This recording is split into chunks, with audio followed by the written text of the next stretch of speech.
সবকিছু ফেলে দুর্গা যখন কান্না করে তাকে মা স্তন দান করতেছেন, স্তন দান করলে ছেলে কান্না খাওয়ায় না, এদিকে খাওয়ায় না, ছাদের উপরে খাওয়ায় না, রাস্তাতে খাওয়ায় না, এটাতে কত জিনিসে দেওয়া শুরু করলে ছেলেকে, ছেলে কান্না পাবে না। কিন্তু ছেলে কথা বলতে যাবে না, কিন্তু কান্না পাবে না, কথা বলতে যাবে না, কিন্তু মা বুঝে খেলে কান্না করছে। ছেলে কান্না করলে মা বুঝে তার দুধের প্রয়োজন, অসুবিধা হয়েছে। ঠিক আপনি বোকা হলো, আপনি কথা না জানলো, ভগবান কিন্তু আপনার কথা বুঝে, আপনাকে জানে। আপনি যা বলেন, বাংলা বলেন, ইংরেজি বলেন, না বলেন, কোনো দরকার নাই।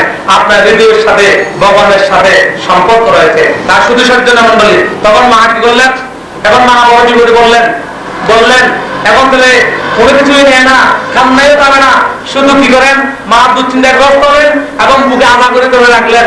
মাও কান্না করতেছেন, কেন ছেলে কান্না করেন বুঝতে পারতেছে না।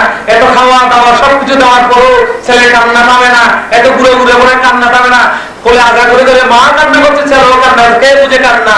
শুধু সজ্জন মন্ডলী ভগবান বলছেন যারা খায় তারা আমি মিষ্টি হয়ে ছেলের মধ্যে খেলনা কিছু সম্পত্তি দিয়ে কিছু খাবার দিয়ে বুঝ করে লাগে, তারা আমাকে পায় না।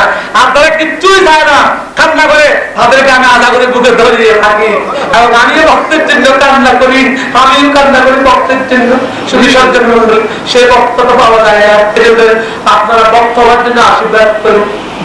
ভক্ত না হলে ভক্তের মর্ম কখনো বুঝবেন না, ভক্ত না হলে ভগবানের কথা কখনো বুঝবেন না, ভক্ত না হলে ভগবানের কথা ভালো রাখবে না। শুধু সজ্জন মন্ডলী এভাবে আপনারা ব্যক্তি আমার চেষ্টা করবেন, জ্ঞান বুদ্ধি দিয়ে কি করবেন, এই শিক্ষা দীক্ষা দর্শন বুদ্ধি সত্য রেখে যাবেন, কিছুই থাকবে না, সব হয় যাবে না। আপনার স্ত্রী পুত্র দেখবে একটু যখন বয়স হয়ে আপনার থেকে নিয়ন্ত্রণ চলে গেছে, ছেলেকে যখন বিয়ে করাবেন মা সাবিতে দিয়ে আনন্দের স্থলে আমার পুত্র লোকের সাথে দেখা করতে গোড়া সমস্যা হয়ে গেছে। মা বের আসলো, বইতে করে ঢুকে দিল, মা সাবি দিয়ে দিল, মা নিঃস্ব হয়ে গেল। পরে মা খবর এখানে কান্না করতে করে সব ফ্যামিলি, প্রায় ফ্যামিলি আজকে অভিশপ্ত ফ্যামিলি, পিতা মাতার খবর এখানে যার কন্ট্রিবিউশন আছে, যার তার অবদান আছে, তার কথা স্বীকার করে যায়। শুধু সজ্জনের সমাজ একটা ঋণগ্রস্ত হয়ে পড়েছে, সমাজ ঋণ সবাই ঋণ, কেউ কারো খবর রাখে না, শুধু সজ্জনের মন্ডলী। এই জন্যই ভগবানের কৃপা না হলে খবরে মানুষ উঠতে পারে না, শুধু সজ্জনের মন্ডলী। তাই শেষ কথায় আসছি, সময় নাই, শেষের কথা ভাবছি। কুন্তি দেবী এখন চিন্তা করলেন কি করবেন। এখন কুরুক্ষেত্রের যুদ্ধ শেষ হলো, যুদ্ধ শেষ হওয়ার পরে কৃষ্ণ কি করলেন, সব জায়গায় ঘুরে গেলেন, ঘুরে ঘুরে পিসিমার কাছে গেলেন, কুন্তি দেবীর কাছে কথাটা শুনবেন। কুন্তি দেবীর কাছে গেলেন, এটা হলো শেষ কথা। কুন্তি দেবীর কাছে গেলেন, কুন্তি দেবীর কাছে গিয়ে কুন্তি দেবীকে প্রণাম করলেন, কৃষ্ণা যাচ্ছি, কোথায় যাচ্ছ বাবা? যাচ্ছি মা, আপনার কোনো প্রয়োজন আছে? আমার কোনো প্রয়োজন আছে? প্রয়োজন থাকাতে কথা নয়। মা, আপনার ছেলেরা যুদ্ধ করে রয়েছে, রাজ্য লাভ করেছে, সম্মান পেয়েছে, শত্রু নিধন করেছে, সব তো আপনার সঙ্গে হলো, সব কিছু তো আছে ছেলে, আপনার দুঃখ সব চলে গেল। কৃষ্ণ আগে এত পা করে ওই রথের করতে ওঠার জন্য প্রস্তুত হচ্ছে। এমন সময় কি করলেন, এমন সময় রথে যখন উঠবে, কুন্তির দিকে থেকে বলে, এই কৃষ্ণ আমার একটু দাঁড়াও। কি কৃষ্ণ আর কোন প্রয়োজন আছে? কৃষ্ণ আবার ব্যাগ করলেন, কি কৃষ্ণ কি হয়েছে? বলছে বাবা, আমার মনে কেন একটা জিনিস মনের মধ্যে আসতে আমি জানি না, ভালো মন্দ কিন্তু কিছু বুঝি না, কিন্তু একটা কথা মনের মধ্যে আমার গড়া করে যাচ্ছে। বলছে কৃষ্ণ কি কথা বলেন? আপনি কি কথা বলেন, এখন করে দেবো, কি প্রয়োজন? বলছে বাবা বলবো, বলেন। হরি বল হরি বল। বলছে মা, বলছি জানো বাবা, তোমাকে আমি এতদিন ভুল করেছিলাম। কি ভুল করেছো? আমি তোমাকে মনে করেছিলাম তুমি আমার ভাইয়ের ছেলে, আমার ছেলেদের সাথে খেলাধুলা করতে, যুদ্ধ করো, সবকিছু করেছো, আমি আমার ভাইয়ের ছেলে মনে করেছি। আজকে দেখছি তুমি তো আমার ভাইয়ের ছেলে নয়, আমি তো ভুল করেছি। আমার সাথে সাথে কৃষ্ণ ছেলে ভগবানের সাথে সাথে ছেলে আমি বুঝি নাই, আমার এই নয়নে আমার মনে আজকে বুঝি তুমি ভগবান, তুমি তো আমার ভাইয়ের ছেলে নয়, আর তুমি তো মানুষ নয়, তুমি তো সাক্ষাৎ ভগবান। আমি যে বুঝি নাই, এই দিন বাবা আমার কান্না, তুমি তো ভগবান। কৃষ্ণা কি বড় তুমি অবাক করে, দীর্ঘদিন তোমার সাথে খেললাম, চললাম, ফিরলাম, কখনো কোনোদিন বললে না, আজকে হঠাৎ করে তুমি আমাকে ভগবান বলছো, আমি তো আশ্চর্য হয়ে গেলাম। কৃষ্ণা এটা কি বলছো তুমি, তো কি করতে হবে?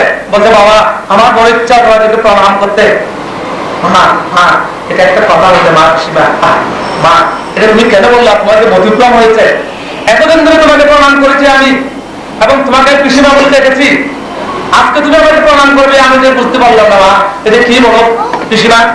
বলছে না বাবা তুমি যাই বলো না কেন আমাকে তোমাকে তুমি ভগবান রূপী তোমাকে প্রণাম করতে আমার ইচ্ছা করে। বলছে না পিসিমা এই কথা ঠিক না, আবার যখন করতে চাই কৃষ্ণ একটু পিছনে গেলেন, এখন আবার কৃষ্ণ বলছেন পিসিমা আচ্ছা আপনি যে আমাকে প্রণাম করতে চাইছেন কেন? বলছে বাবা এত বড় যুদ্ধের মধ্যে তুমি যে ভূমিকা নিয়েছিলা এই জন্যই আমার মনে তুমি ভগবান হলে আমার ফলে মুক্ত হতো না, যুদ্ধ তো জয় করতে পারতাম না। পিসিমা কথাটা ঠিক আছে, কিন্তু একটা প্রশ্ন, যুদ্ধ তো পিসিমা আমি করি নাই, যুদ্ধ তো অর্জুন ভীম নপুরুষ আমাকে ব্যবহার করেছে, আমি তো কোনো যুদ্ধ করি নাই, তুমি শুধু শুধু আমাকে বলছে কেন মা? পিসিমা এটা তো বুঝতে পারলাম না। আবার প্রণাম করতে বলছে বাবা না তুমি যা বলো বাবা আমি তোমার সাথে কথা পারবো না, একটু প্রণাম করতে চাই। বলছে মা বুঝছি পিসিমা, যদি যুদ্ধের মধ্যে কোনো কৃতিত্ব থাকে এটা অর্জুন দিনে আছে, তুমি তাদেরকে তাদেরকে প্রণাম করো। বলছে না বাবা তাদেরকে প্রণাম করো কি করে, তুমি তো ভগবান। বলছে না মা এটা হতে পারে না। ও বুঝতে পারছি, তোমার ছেলে বলি ওরা ওদের অমঙ্গল হবে তুমি প্রণাম করলে, আর আমি তোমার ছেলে নয় বলে তুমি আমার অমঙ্গল কামনা চাও পিসিমা না? বলছে বাবা কথা বলো না, আমি তোমার করজোর করে বলছি তুমি একটু দাঁড়াও, আমি একটু তোমাকে সাষ্টাঙ্গ মন ভরে দেখে নেবো, মন ভরে একটু দেখে নেবো আর একটু মন ভরে প্রণাম করবো বাবা। এই যে আমি তখন বুঝতে পারতেছি না বাবা, এই যে তুমি দেখো এই যে অশ্বত্থমা যে পাপ মেরেছিল আমার উত্তর গর্ভে পরীক্ষিত ধ্বংস হয়ে যেত, তুমি তাকে রক্ষা করেছো, আমি সেদিন অদম বুঝতে পারিনি তোমার কিবা আপনাদের অনেক ভগবান কিবা করে অনেক দুঃখের মধ্যে ভগবান সাহায্য করে, কিন্তু ভগবানের কথা বুঝতে পারি না। ঠিক এখন যে কৃষিমন্ত্রী বলছেন সেদিন উত্তর রক্ষা করতে বুঝতে পারে নাই, আমার ছেলের দিনকে মেরে ফেলতে কালান্তর বান মেরে এটাও তুমি রক্ষা করেছো, এত কিছুর মধ্যে তুমি রক্ষা করেছো বাবা। আজকে আমি তোমাকে ভগবান তাহলে কিছুই দেখতেছি না, এতক্ষণ বুঝলাম তুমি না হলে কখনো আমার ছেলেরা এই বিজয় লাভ করতে পারতো না, এই বিশ্বদেবের মতো রাজ্যের মতো মানুষ এতগুলো মানুষকে এত বীরকে কখনো হত্যা করতে পারতো না বাবা। তুমি ভুল বুঝো না, তোমাকে ভগবান তোমাকে আমি ভগবানের সাথে প্রণাম করতে চাই। অতীত আমার বোধগুলো হয়েছে শুধু সরকার মন্ডলী, আমার বয়স হয়েছে এখনো ভগবান ছিলাম না, ভগবান আমাকে স্ত্রী দিয়েছে পুত্র দিয়েছে, মন মতো স্ত্রী দিয়েছে, মন মতো পুত্র দিয়েছে, অর্থ দিয়েছে, সম্মান দিয়েছে, শক্তি দিয়েছে, সাহস দিয়েছে, তো ভগবানকে ছিলাম না শুধু সরকার মন্ডলী। মনে রাখবেন আমি যে সময় জন্মগ্রহণ করেছি সে অনেক তো মরে গেছে, আমি যে সময় আমার সময় বসে তারা ছিল তারা অনেকে পড়া হয়ে গেছে, অন্য হয়ে গেছে, মারা গেছে। ভগবান আপনি জানা এবার পাশে হয়ে গেছেন, এটা ভগবান কিন্তু ভগবান উপলব্ধি করতে পারি না। শুধু সজ্জন মন্ডলী সময়ের সর্বদা রাত্রি দৌড়ানোর জন্য আমার বক্তব্য একটা কথা শেষ করবো। কুলদেবী কথা বলার পর তখন কি করলেন, কৃষ্ণ যখন রথ উঠতেছে কোনো কথা শুনলেন না, এত কিছু বলার পরও তার কুলদেবী বলছেন এই কৃষ্ণ করুণা সিন্ধু দীনবন্ধু জগৎ পথে গোপীতা কান্ত রাধাকান্ত নমস্তে। কৃষ্ণ আরো উঠলেন, দাঁড়িয়ে রইলেন, বলতে তুমি এখন দাঁড়িয়ে রইলেন। কৃষ্ণ বললেন অচ্যুত কেশব বিষ্ণু হরি সত্য জনার্দন এক অংশ নাম সর্বস্ব। বলতে আমাকে অষ্টমন্ত্রী কেউ ডাকলে আমি দাঁড়াতে পারি না, আমি দাঁড়ালেও কৃষ্ণ দাঁড়ালে বলতে যে তুমি আমার সব করেছ, আমাকে দেখেছো, আমাকে ডাকলে আমি মরতে পারি না, ডাকে আমি যেতে পারি না। শুধু সত্যি আপনারও ঠিক তেমনি হবে, ভগবান যদি একবার থাকেন তাহলে ভক্ত ভগবান যেতে পারবে না। শুধু সত্য আপনাদের কাছে দীর্ঘক্ষণ ধরে যে বক্তব্য আমি পরিবেশন করেছি আপনাদের যদি ভালো লেগে থাকে এই জন্য আপনাদের আশীর্বাদ, যদি কোনো খারাপ লেগে থাকে বা আমার কথা মনোবেদনা হয়ে থাকে, দুঃখ হয়ে থাকে বা আমার ভাষাগুলো উচ্চ নিচু হয়ে থাকে, শুধু সজ্জন মন্ডলী আমি কোনো নাম ভাষা নিয়ন্ত্রণ করি না, তারা কণ্ঠ নিয়ন্ত্রণ করে না, গোবিন্দ দান দান করে আপনাদেরকে বলি আমি কোনো বক্তা নয়, আমি হলাম ভক্ত দাসের দাস কীটানুকীট। আপনাদের কাছে যদি আমার বক্তব্য ভালো লাগে এটা আপনাদের আশীর্বাদ, যদি খারাপ লাগে এটা আমার ব্যর্থতা এবং আশীর্বাদ গ্রহণ করবেন ভবিষ্যতে আপনাদের এই পবিত্র রাত উচ্চারণে আমাদের কোনো সময় কোনোদিন বলে এসে আপনার আশীর্বাদ চাইব। এবার আমার বক্তব্য এখানে শেষ করলাম।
মনে